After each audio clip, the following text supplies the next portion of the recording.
বাংলাদেশের সবথেকে রহস্যময় জায়গার মধ্যে একটি রহস্যময় জায়গা হচ্ছে লালবাগ কেল্লা। লালবাগ কেল্লা সম্পর্কে বলা হয়ে থাকে, কেউ যদি লালবাগ কেল্লা সুড়ঙ্গতে একবার প্রবেশ করে তাহলে সে আর বের হয়ে আসতে পারে না। মজার ব্যাপারটা হচ্ছে, একবার দুটি কুকুরকে শিকল দিয়ে বেঁধে এই সুড়ঙ্গের মধ্যে পাঠানো হয়েছিল।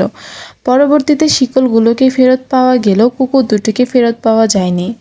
তো আজকে আমরা এই ভিডিওতে জানবো লালবাগ কেল্লার ইতিহাস। লালবাগ কেল্লা হচ্ছে বাংলাদেশের অন্যতম একটি গুরুত্বপূর্ণ স্থান এবং এই কেল্লার মাঝ বরাবর রয়েছে বিবি পরীর সমাধি, যিনি ছিলেন বিখ্যাত মুঘল সুবাদার শায়েস্তা খানের মেয়ে। এছাড়াও লালবাগ কেল্লাতে রয়েছে একটি দরবার হল, এর পাশাপাশি একটি শাহী মসজিদও রয়েছে। শায়েস্তা খানের এই মহল বর্তমানে জাদুঘরে পরিচিতি পেয়েছে।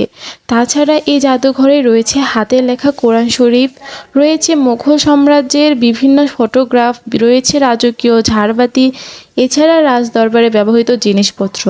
মোট কথা, এই জাদুঘরে গেলে আপনি মুঘল সাম্রাজ্যের যাবতীয় ঐতিহ্য সম্পর্কে জানতে পারবেন। বর্তমানে লালবাগ কেল্লাতে প্রাচীন আমলের কিছু ফোয়ারা রয়েছে। ঈদের দিন সহ বিভিন্ন বিশেষ দিনে এই ফোয়ারাগুলো চালু করা হয়। আপনারা জানেন লালবাগ কেল্লার আসল নাম ছিল আরঙ্গাবাদ কেল্লা। লালবাগ কেল্লা হচ্ছে মুঘল সাম্রাজ্যের অসমাপ্ত ইতিহাস। সময়টা ছিল 1678 খ্রিস্টাব্দ।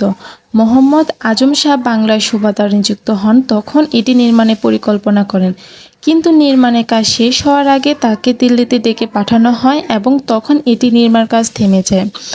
এরপর 1680 সালে পরবর্তী সুবাদার শায়েস্তা খাঁ পুনরায় এটি নির্মাণ কাজ শুরু করেন, কিন্তু সমাপ্ত করেননি, কারণ সেই সময় তার কন্যা পরী বিবি ইন্তেকাল করেন। বিবি পরী আসলে কেন মারা গিয়েছিল তা আজও জানা যায়নি। এরপর বিবি পরীর সমাধি কেল্লার মাঝ বরাবর হয়। যেহেতু অকাল মৃত্যু ঘটে, তাই শায়েস্তা খাঁ এই কেল্লাকে অভিশপ্ত মনে করে। পরবর্তীতে এই লালবাগ কেল্লা অনেকদিন পরিত্যক্ত অবস্থায় ছিল। এরপর 1844 সালে একটি প্রতিষ্ঠান এই লালবাগ কেল্লার দায়িত্ব গ্রহণ করেন। এই সময় কেল্লা আরঙ্গাবাদ নাম পরিবর্তন করে এলাকার নামানুসারে লালবাগ কেল্লা রাখা হয়। পরবর্তীতে 1910 সালে এই লালবাগ কেল্লাকে প্রত্নতাত্ত্বিক বিভাগের আওতাভুক্তে আনা হয়। এই সময় লালবাগ কেল্লাকে একটি জাদুঘরে ঘোষণা করা হয়।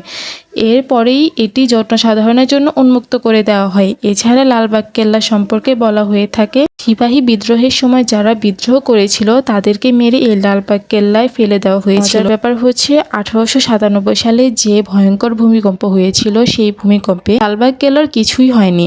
এই পর্যন্ত লালবাগ কেল্লা অনেক প্রাকৃতিক দুর্যোগ সহ্য করেছে। মোগল সাম্রাজ্যের ঐতিহ্যবাহী কীর্তি লালবাগ কেল্লা এখনও মানুষের মধ্যে জনপ্রিয়তা ধরে আছে। বর্তমানে এই লালবাগ কেল্লাকে দেখার জন্য হাজার হাজার লোক ভিড় করে। তো আপনারা কারা কারা নিজের চোখে লালবাগ কেল্লা দেখেছেন তারা কিন্তু কমেন্ট বক্সে জানাবেন, এবং যারা বাংলাদেশকে ভালোবাসেন তারা অবশ্যই আমাদের চ্যানেলকে সাবস্ক্রাইব করে রাখবেন।